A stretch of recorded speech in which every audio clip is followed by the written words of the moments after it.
क्या एक बार फिर किस्मत ने उसे बादशाह के सामने ला खड़ा किया? और क्या ये मोहब्बत गुलाम की मेहनत या बादशाह की चालाकी का खेल है?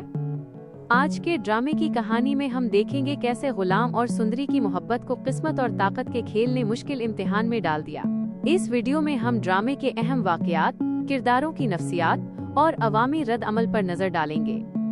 सुंदरी गुलाम के साथ एक खूबसूरत घर में आती है, मगर जैसे ही वो दाखिल होती है, सीढ़ियों के ऊपर बादशाह खड़ा नजर आता है।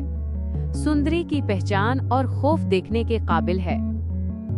वो पीछे छुप जाती है और गुलाम से सवाल करती है, ये कौन है? मुझे यहाँ नहीं रहना।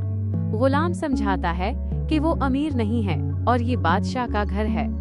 बादशाह के खौफ के बावजूद गुलाम सुंदरी को कराची उसके घर छोड़ आता है और उसी दौरान सुंदरी गुलाम की देखभाल और मोहब्बत के जज्बे से मुतासिर होकर इससे मोहब्बत करने लगती है। दूसरी जानिब गुलाम बादशाह को बताता है कि उसे भी किसी से मोहब्बत हो गई है और अगले दिन बादशाह को सुंदरी के घर ले जाता है। सुंदरी बादशाह को देखकर खौफजदा हो जाती है, मगर बादशाह की खुशी और चालाकी ये बताती है कि वो किस्मत से कभी भी दस्तबरदार नहीं होगा।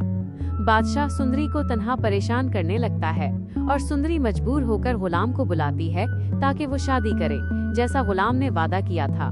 गुलाम और सुंदरी की शादी की खुशखबरी बादशाह तक पहुंचती है और वो गुस्से में आग बगोला होकर सुंदरी को अपनी हवेली में बंद कर देता है।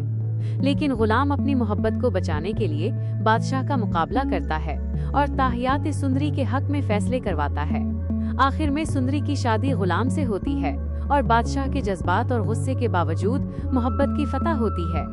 ये ड्रामा दिखाता है कि चाहे किस्मत कितनी भी मुश्किल क्यों न डाले, सच्ची मोहब्बत और ईमानदारी आखिरकार जीत जाती है। अवामी रद्द अमल में भी लोग गुलाम की बहादुरी और सुंदरी की वफादारी की तारीफ कर रहे हैं। किरदारों की ताकत, कमजोरी और मंतिकी फैसले सब कुछ कहानी को दिलचस्प और जज्बाती बनाते हैं। ये थी आज के ड्रामे की मुकम्मल तज्जिया। ड्रामा नगर के साथ जुड़े रहिए मजीद तज्जिए और हैरानकुन वाकयात के लिए। आपकी राय जानना चाहते हैं, क्या बादशाह वाकई सुंदरी के दिल को जीत पाएगा या गुलाम की मोहब्बत हमेशा कायम रहेगी?